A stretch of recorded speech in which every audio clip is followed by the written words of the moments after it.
Hello again. I'm here to talk about the definition of my mental disorder, of bipolar 1 and borderline personality disorder. Bipolar 1, someone who has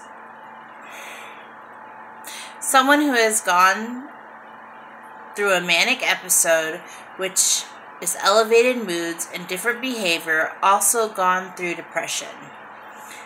Borderline personality disorder impacts the way you think, the way you feel about yourself and others, causing problems functioning in everyday life. It includes a pattern of unstable, intense relationships, distorted self-image, extreme emotions, and impulsiveness. Which, throughout my life, at the age, I think it started, my depression started when I was in 8th grade, and it just hit me like a wave of bricks. Actually, it felt like water drowning me, and I couldn't emerge, and it just, on my shoulders, on my body, all I wanted to do was sleep, and I couldn't figure it out. And that's when, so that was in 8th grade, and then as I got older, about, I think the age of 16, I had an actual manic episode, and they were getting worse and worse each year. And I couldn't get stable, and it took me a very long time. And this is actually the first year that I haven't been in a manic episode, which is really helpful and great. And with my borderline personality disorder, I think I've gone through it for a very long time throughout my life, and it's sometimes hard to deal with, and sometimes I don't even notice it, but maybe other people around me will notice it. But the impulsiveness is a real thing. Sometimes my brain won't even think. I just act, and it has gotten me in trouble. And when you get older, you can get in way more trouble. So you really have to reel it in and know that you can't be impulsive, and you have to watch yourself. And it takes time and practice. It takes every day and using coping skills. And yes, I would like to talk about my coping skills that I use, which is meditation, taking hot showers, or even a hot bath.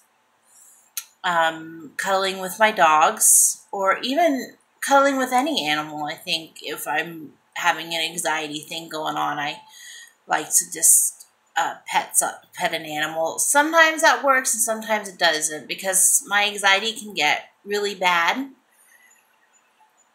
So sometimes I can't touch anything. I just have to lay down and calm it down. Meditation, which I use guided meditation, which it doesn't work for everybody, but it works for me. I swim. I love to swim. What other things did I write down? Let's see. Oh, yes, I read the Bible. And the Bible does help me sometimes, because there are times when I read the Bible and I'm just like, oh, I can't believe that he would say such a thing.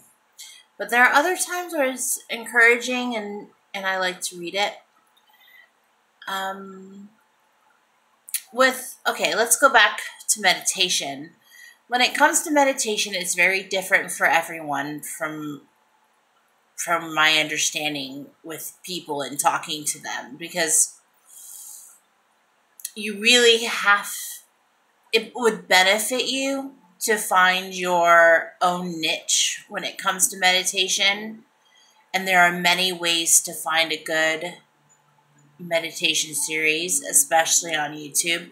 I use guided meditation. I will type in every single time guided meditation for sleep, or even during the day, I'll look for something guided meditation if I really need to cope. Another coping skill, other things I like to use are just smelling things, like smelling things like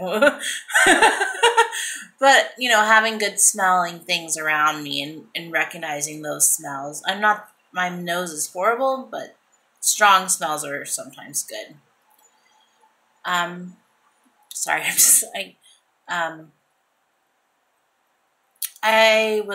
I'm still wanting to learn how to edit, so if anybody has any advice, you know, I'm using KineMaster on my tablet, so I need to work with that.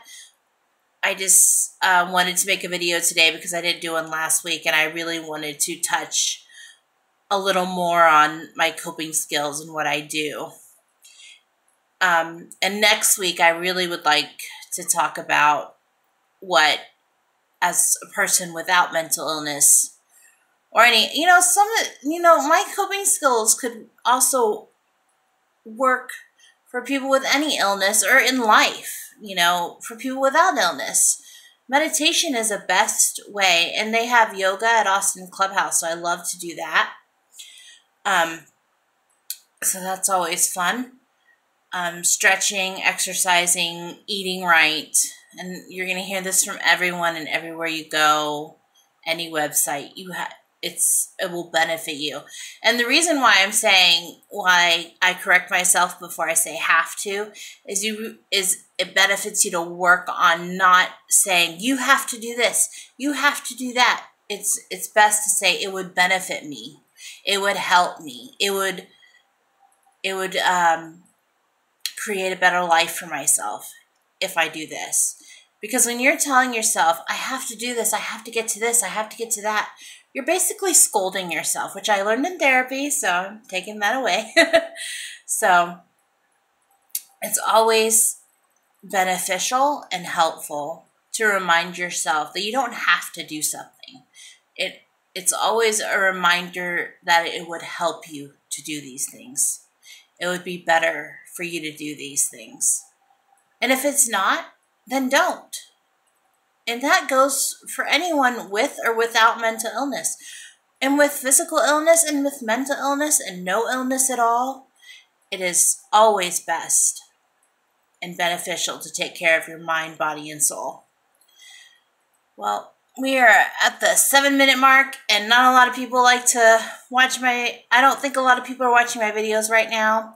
My close friends that love me and care, and some people that I've reached out to have watched them, which I appreciate. Thank you.